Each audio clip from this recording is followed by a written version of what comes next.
안녕하세요. 옛 이야기입니다. 옛 이야기 채널은 사연 읽어주는 남녀 채널에서 지금은 삭제되어 들을 수 없는 21년도에 소개해드린 사연 중 베스트 사연만 뽑아서 들려드리는 채널입니다. 구독과 좋아요 부탁드리며 그럼 오늘의 사연 바로 소개해드리겠습니다. 안녕하세요. 저는 30대 초반 여성입니다. 회사에 다니고 있고 아직 결혼은 안 했어요. 아니, 못했어요. 마음도 잘 맞고 식성도 비슷한 사람을 만나고 싶은데 아직 못 만나서요. 저는 떡볶이를 참 좋아하는 편입니다. 소개팅이나 선자리 나가서도 떡볶이 좋아하냐고 꼭 묻는데 저 같은 사람이 잘 없어요. 20대 한창 때는 하루 세 끼를 떡볶이만 먹었을 정도니까요. 사실 제가 떡볶이를 좋아하게 된 이유는 우리 할머니 덕분입니다. 80이 넘으신 할머니는 평생을 떡볶이를 만들어 오셨어요. 정말 양념 맛이 기가 막혔죠. 이제는 손때 묻은 그 가게를 남에게 넘기고 저희 엄마와 함께 살고 계신데요.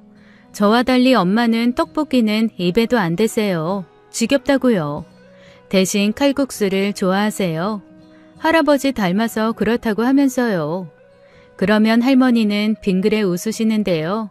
우리 할머니가 한평생 떡볶이 장사를 하게 된 사연을 여기서 풀어볼까 합니다. 지금부터는 할머니 이야기를 그대로 옮겨볼게요. 31 결혼한 지 8년 만에 저는 소박을 맞았습니다. 어린 딸들을 데리고 집을 나올 수밖에 없었어요. 남편은 안방에 낯선 여자를 들어앉혔고 돌이 지난 아들은 내주지 않았습니다. 쫓겨나더라도 아기는 내가 키우겠다 울고불고 매달려도 안 되더군요. 애들 아빠는 새 장가를 들고 싶어 저를 내친 거였습니다. 고아원에서 만난 우리는 둘 다 첫사랑이었는데 남편이 돌아가신 부모님과 연이 닿아 뜻밖의 유산을 받은 게 화근이었어요. 먹고 살만해지니 저 모르게 바람을 피고는 새 여자를 데리고 온 겁니다. 하늘이 무너질 노릇이었죠. 게다가 자식까지 빼앗기게 생겼으니 제정신이 아니었습니다. 저는 딸들을 이웃집에 맡기고 살던 집 앞에서 며칠 밤낮을 지냈어요. 물 한 모금 안 마시고 버텼지만 돌아선 남편은 매정하기 짝이 없었죠. 일주일이 지나자 이웃집 사람들도 안타까웠는지 저를 설득했어요. 경미 엄마 포기해. 바람난 남자 저렇게 돌아서면 가망 없어. 지금이야 억울하겠지만 일단 살궁리를 좀 하고 동현이 찾으러 오는 거 어때? 당장은 둘이 죽고 못 살지. 시간 지나면 사내만에 그럴 게 뻔해. 어쩌면 저 여자 애도 귀찮다고 할걸? 우리가 무슨 일 있으면 연락해줄게, 응? 남의 집을 전전하던 딸들도 제게 매달렸습니다. 엄마 이러다 죽으면 어떻게 하냐며 제 입에 억지로 먹을 것을 넣어주고 서럽게 울더군요. 안 되겠다 싶었어요. 일주일 새에 꼴이 엉망이 된 딸들을 보며 이를 악물고 자리를 털고 일어났습니다. 그리고 담벼락에 매달려 죽으림을 다해 소리쳤어요. 하늘 무서운 줄 모르고 날뛴댔까? 꼭 받을 거다. 이 천불 받을 것들. 동현아, 엄마가 꼭 찾으러 올 테니까 기다려. 우리 아가 엄마가 꼭 찾으러 올게. 저는 정신을 다잡고 이웃이 차려준 밥을 억지로 입에 떠넣었습니다. 보다 못한 그 집 남편이 이렇게 말을 해요. 경미 엄마, 돈은 있어요? 집은 얻어야 할 것 아니에요. 없어요. 한 푼도. 나 경미 아버지 그렇게 안 받는데 영 못 쓰겠네. 자, 여기 이 돈 가져가요. 이게 뭐예요? 한눈에 봐도 두툼한 돈봉투를 내밀어 저는 깜짝 놀랐어요. 이 돈 내가 급해서 경미 아버지한테 빌린 건데 갚을 때가 되어 이자까지 쳐서 넣은 겁니다. 어렵게 살 때는 사람이 순박하고 괜찮더니 유산 좀 받았다고 조강지처를 하루아침에 내쫓고 영상도 못할 사람이네요. 자, 이 돈 갖고 가요. 저 사람이 돈 내놓으라고 하면 어떻게 하시게요? 아유, 당신이 사람이냐고 욕이나 한 사발 뱉어주면 되지 무슨 걱정이에요? 이걸 고맙다고 해야 할지 미안하다고 해야 할지 아무튼 저는 그 돈으로 딸들이랑 서울로 향했습니다. 돈에 맞춰 우리 셋이 발 뻗고 누울 만한 방을 구하고 리어카를 빌려 분식 장사를 시작했어요. 다른 기술은 없고 잠깐 떡볶이를 팔던 경험이 있어 무작정 뛰어든 거였죠. 그러나 장사는 쉽지 않았습니다. 음식보다 한 군데에 리어카를 두기가 쉽지 않았거든요. 자릿세라는 것도 너무 비쌌고 텃세도 심했어요. 점점 갖고 있던 돈은 다 떨어져 가고 저는 애가 탔습니다. 떡볶이 한번 제대로 끓여보지도 못하고 이리저리 옮겨 다니던 저는 어느 날 운 좋게도 넓은 도로가에 한 자리를 차지할 수 있었어요. 청록상가라는 5층 건물 앞이었습니다. 저는 지금까지의 경험이 있어 리어카를 펴기 전에 주변 가게에 커피와 떡을 돌렸어요. 상인들은 저를 힐끗 보더니 이렇게 말하더군요. 청록상가 앞에서 장사하려고? 저기서는 아무도 못해. 괜히 힘 빼지 말고 다른 데 가보슈. 아니, 왜요? 5층에 다손건설이라는 간판 보이죠? 저기 사장님이 건물주인데 성격이 보통 아니거든. 그 자리에서 장사한다고 리어카 펴봐. 펴자마자 리어카 박살날걸? 박살이 나요? 음식은 주는 거니 맛있게 잘 먹겠는데 딱하네. 저기 굴다리 아래를 좀 보든가. 거기도 가봤는데 구정물 냄새가 너무 심해서요. 쥐도 많고. 저는 지푸라기라도 잡는 심정으로 용기를 냈어요. 원래 좀 소심한 성격도 고향을 떠나며 다 버리고 온 터였습니다. 마음 단단히 먹고 건물 5층으로 올라갔어요. 사장님이 계시면 무릎을 꿇고서라도 장사 허락을 받고 싶어서요. 그러나 찾아온 것은 문전박대, 특히 덩치가 크고 인상이 험악한 부장이라는 사람이 호통을 치는데 혼이 나갈 정도였어요. 아니, 우리가 무슨 봉사단체인 줄 알아요? 사업상 찾아오시는 분들도 많은데 첫인상이 좋아야지. 건물 입구에서 떡볶이 튀김 냄새 풍긴다고? 절대 안 됩니다. 당장 나가요. 나가라고요. 깨끗하게 할게요. 쓰레기 하나도 보이지 않게요. 네? 아침 저녁으로 상가 주변도 제가 싹 다 청소해 놓겠습니다. 한 번만 기회를 주세요. 아니, 이 아줌마가 더 심한 말 나오기 전에 썩 나가요. 눈앞에서 문이 쾅 닫히는 바람에 코가 부딪혀 얼얼했어요. 눈물이 핑 돌았습니다. 그러나 포기하고 싶지 않았어요. 며칠을 상가 주변을 깨끗이 청소하고 사장님을 우연히 만나기만을 바랬습니다. 그러나 제가 만날 수 있는 사람은 제게 호통을 쳤던 부장뿐이었습니다. 진눈깨비가 내리던 날 건물 쓰레기장을 청소하고 있는데 뒤에서 저를 누가 부르더군요. 또 그 부장이라는 사람이었어요. 아줌마, 그만 포기하고 가요. 여기 사장님 성격 더러운 분이라 아무리 해도 안 됩니다. 그냥 가쇼. 한 번만 봐주세요, 선생님. 네? 아줌마 찾아온 첫날 사장님이 들으면 당장에 덩치 좋은 놈들 불러서 해결하라고 하실 것 같아서 내가 일부러 큰 소리로 막말을 좀 했어요. 이해하쇼? 내일부터 건물 주변 청소도 하지 마요. 사장님이 아줌마 눈에 띄게 하지 말랍니다. 인정 많은 분 아니시니 몸 조심하쇼. 고향을 떠난 이후 절대로 울지 않겠다 다짐했는데 눈물이 줄줄 흐르더군요.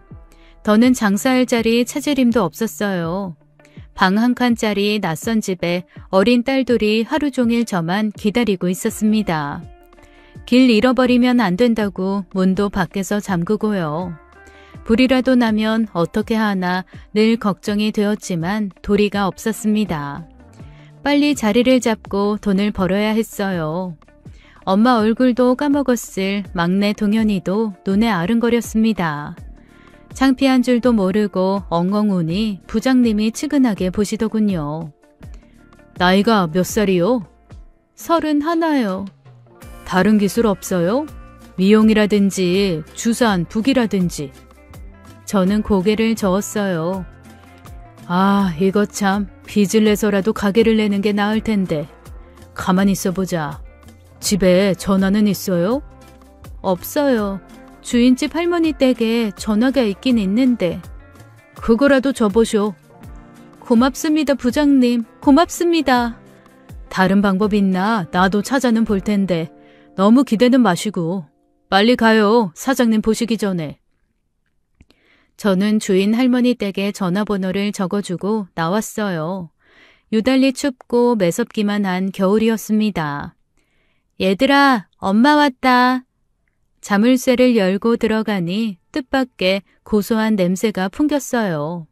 애들이 저를 준다고 찬밥에 파 계란을 넣고 밥을 볶아놓았더군요. 위험하니 곤로 쓰지 말라고 그렇게 당부를 했는데 불을 쓴 걸 보니 화가 치밀었어요. 엄마 왔다고 좋아하는 애들을 저는 매섭게 혼냈습니다. 엄마 없을 때 곤로 쓰지 말랬지. 불이라도 나면 어떡해. 집에 전화도 없는데 위험할 뻔했잖아. 왜 이렇게 말을 안 들어? 응? 누구 닮아 이러니? 화를 터뜨리자 막내가 울음을 터뜨렸어요. 겁먹은 큰애도 소리 없이 눈물을 흘렸습니다. 막내가 서럽다는 듯 말했어요. 엄마 생일이라 선물하고 싶었다며 몰래 밥이라도 볶아서 저를 기쁘게 해주고 싶다는 거였죠. 12월 6일 그날은 제 생일이었어요. 저는 가슴이 찢어질 듯한 미안함에 아이들을 안아주며 눈물을 삼켰습니다. 큰애는 울며 막내 동현이를 찾더군요. 저는 애들에게 동생 꼭 찾아오겠다고 약속했어요. 그건 저와의 약속이기도 했습니다. 그날 밤 우리 셋은 다 식은 볶음밥을 사이좋게 나눠 먹고 잠들었어요. 그 다음날 주인 할머니가 전화가 왔다며 저를 부르셨습니다. 웬 남자인데 혹시 서방 아닌가? 네? 심장이 철렁 내려앉았어요. 사실 남편은 이 집 전화번호를 알 리가 없었습니다. 그래도 혹시나 하는 마음에 얼른 전화를 받았는데 낯익은 목소리였어요. 여보세요? 다송건설 손민철 부장입니다. 아, 네, 부장님. 우리 회사 앞은 도저히 안 되고 좋은 자리가 하나 있는데 보러 갈 생각 있어? 가게 자리요? 내가 7시쯤에 퇴근하니까 우리 회사 건너편 버스 정류장에서 봅시다. 일단 나오쇼. 이미 전화는 끊겼고 더 대꾸할 수도 없었어요. 저녁이 되었고 그날따라 애들은 저를 따라가고 싶다고 고집을 부리더군요. 어쩔 수 없이 딸들을 데리고 나갔어요. 아이들과 나온 저를 보고 부장님은 조금 놀라는 눈치였어요. 애들도 우락부락하게 생긴 부장님이 무서웠는지 제 뒤로 숨더군요. 딸들이에요? 네, 오늘따라 집에 둘만 있기 무섭다고 따라오겠다고 해서요. 죄송합니다. 따라와요. 우리는 복잡한 종로거리를 걷기 시작했습니다. 걸음이 빠른 부장님을 따라가는 게 힘에 부쳤지만 놓치지 않기 위해 저는 애들 손을 부지런히 잡아 끌었어요. 그런데 부장님은 중국집으로 들어가는 거였어요. 문 밖에 가만히 서 있는데 그분이 나와 말하더군요. 배고프니 밥부터 먹고 하자는 겁니다. 저는 식은땀이 흘렀어요. 수중에 돈은 없는데 신세지는 입장이니 식사를 사야 할 것 같았거든요. 얼핏 보니 자장면 한 그릇도 꽤 비싼 곳이었어요. 주문도 안 하고 가만히 앉아있는 저를 보더니 그분이 이렇게 말씀하셨죠. 내가 오늘 돈을 주었어요. 네? 건물 뒤에서 돈을 주었다고요. 2만 원. 전처럼 아줌마가 청소를 한다 야단을 떨었으면 그쪽 돈이었을 텐데. 안 그래요? 이걸로 짜장면이나 사 먹읍시다. 주운 돈은 먹을 걸로 없애는 게 제일 좋아요. 얼떨결에 아이들과 저는 저녁을 해결하게 됐어요. 애들은 정신없이 짜장면을 먹고 저는 우동을 먹는데 눈물이 핑 돌았습니다. 밖에서 이렇게 따뜻한 음식을 사 먹는 게 얼마만인지 주책 없이 목이 메더군요. 그런데 둘째가 눈치 없이 이런 말을 하는 거였어요. 우리 아빠는 이런 데 한 번도 안 데려왔는데. 언니, 동현이는 아빠랑 짜장면 먹으러 가봤을까? 그 새아줌마랑 같이? 야, 새아줌마 얘기를 왜 꺼내? 그리고 동현이는 아기인데 어떻게 짜장면을 먹어? 조용히 해. 부장님은 못 들은 척 해주셨어요. 그렇게 저녁을 다 먹고 나오니 어느새 캄캄한 밤이었습니다. 종로에서도 한참을 걸어 나와 어디가 어딘지 모르겠더군요. 가파른 계단을 오르자 경사진 언덕 중간에 작은 문이 보였어요. 백반, 된장찌개, 김치찌개 그런 글자들이 문과 창문에 붙어 있었어요. 테이블 3개가 놓인 작은 식당이었습니다. 주변에 큰 건물도 별로 없어 보였는데 이런 데서 장사가 되나 싶었어요. 걱정을 하고 있는데 주인 아저씨가 나오셔서 이렇게 말씀하시는 겁니다. 우리 마누라가 몸이 아파 더는 장사하기가 어려워요. 백반이라고 붙였지만 라면 칼국수를 더 많이 팔았고요. 요 앞 학교 학생들이랑 선생님들이 자주 와서 장사는 꽤 잘 돼요. 저는 깜짝 놀랐습니다. 학교라고요? 못 봤어요? 바로 앞이 학교 뒷문이잖아요. 이쪽이 길이 외져 보여도 학생들이 아침 저녁으로 많이 다니는 길이에요. 어떤 날엔 줄 서서 기다려요. 여기서 칼국수 먹고 가겠다고. 저는 당장 문을 열고 나와 어두운 주변을 살폈어요. 겨울밤 주변을 유심히 보니 분명 학교가 보였습니다. 저는 기뻐서 심장이 터질 것만 같았어요. 주변에 분식집이 없냐고 물었더니 언덕 아래에 하나가 있었는데 그 집도 문을 닫고 옷가게가 생긴다는 거였죠. 여기는 분식집이 더 잘 맞고 열심히만 하면 먹고 살 걱정은 없을 거라고 아저씨가 담담히 말하더군요. 당장 아내 치료가 급해서 빨리 팔고 나갔으면 한다고 돈도 최대한 낮게 부르는 거라면서 액수를 말하는데 가슴이 철렁 내려앉았습니다. 꼭 잡고 싶은 가게였는데 낮게 부른 가격도 제게는 만만치 않았거든요. 그래도 포기할 수 없는 기회라는 생각에 모레 찾아와 계약하겠다고 다른 사람한테 팔지 말아달라고 청하니 부장님이 이렇게 말을 했어요. 걱정 마쇼. 그쪽 딱한 사정 내가 다 말해서 다른 사람한테는 안 팔 겁니다. 주인 아저씨도 기다리겠다고 해주셨어요. 너무 기적 같은 일에 반쯤은 정신이 나가 가게를 나오는데 부장님이 대뜸 묻더군요. 어떻게 돈은 맞출 수 있겠어요? 맞춰봐야죠. 어떻게든 잡고 싶어요, 이 자리. 근데 여긴 어떻게 하셨어요? 뭐 그건 자세히 알 것 없고 이제 찢어집시다. 다음날 고향 사람들, 친척들에게 사정사정해서 저는 간신히 계약금을 마련할 수 있었어요. 가게에는 작은 방이 한 칸 있어서 아이들과 함께 있으면서 장사를 할 수 있었습니다. 너무 좋아 자면서도 웃음이 나왔어요. 그런데 부장님은 제가 계약했다는 걸 아는지 모르는지 그 이후 통 볼 수가 없었습니다. 곧 계약이 다가와 저는 또박이 분식이라는 간판을 내걸고 장사를 시작했어요. 즉석 떡볶이도 팔고 카레에 짜장을 넣은 개성 있는 떡볶이도 만들었습니다. 학교는 생각보다 더 규모가 컸어요. 상업계, 인문계, 고등학교, 중학교까지 담장 안에 다 모여 있었고 학생들 수도 엄청 많았죠. 장사가 정신없이 잘 돼서 나중에는 방까지 내줘야 할 정도였어요. 교자상을 2개 이어놓고 학생들을 받았죠. 젊은 선생님들도 가끔 와서 즉석 떡볶이를 드시곤 했어요. 장사가 잘 되니 신바람이 났습니다. 돈 모이는 재미에 힘들 줄도 몰랐어요. 생각보다 빚도 금방 갚을 수 있을 것 같았습니다. 그렇게 첫 여름방학을 맞이했고 저는 그 부장님을 만나기 위해 청록상가를 찾아갔어요. 혹시라도 사장님이 계시면 어떻게 하나 회사 문 앞에서 망설이고 있는데 갑자기 문이 벌컥 열리면서 부장님이 뛰어나왔습니다. 그리고 재떨이가 문 밖까지 굴러나왔어요.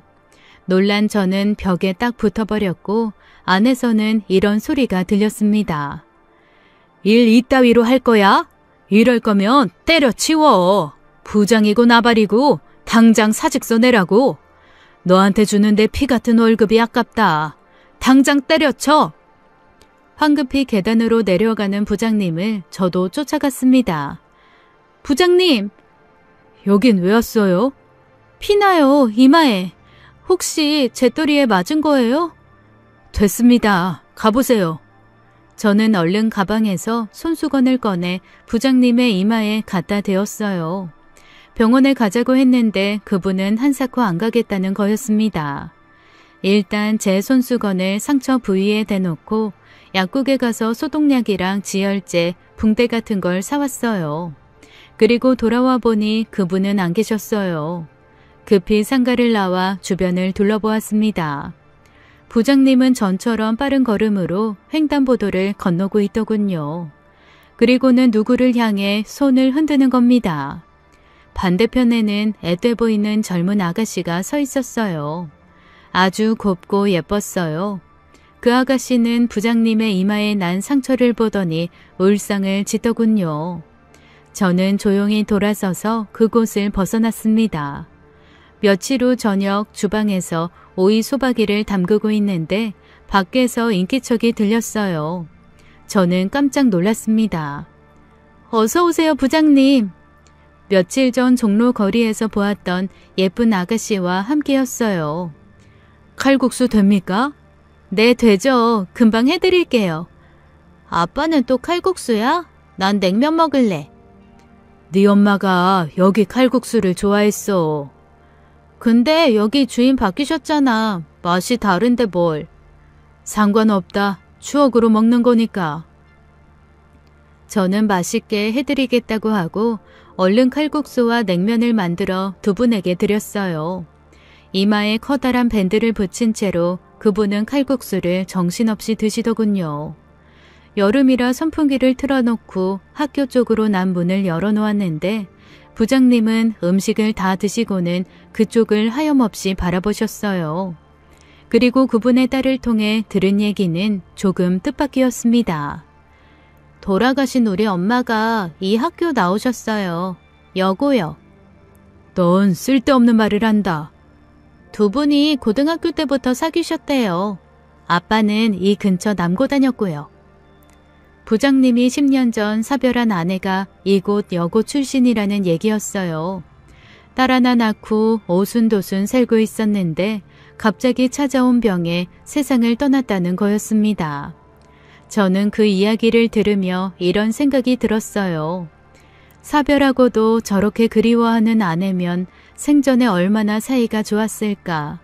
저도 남편과 고등학교 때 만나 결혼하고 아이까지 낳았지만 결과는 너무 달랐어요. 물론 나는 살아있고 그분은 하늘에 계시지만 여자로서 부럽다는 생각까지 들었습니다. 여기 음식값 받아요. 그리고 이거. 그분은 돈과 함께 하얗게 빤 손수건을 주셨어요. 딸이 이렇게 말하더군요. 아빠가 보기와는 달리 살림을 잘한다고요.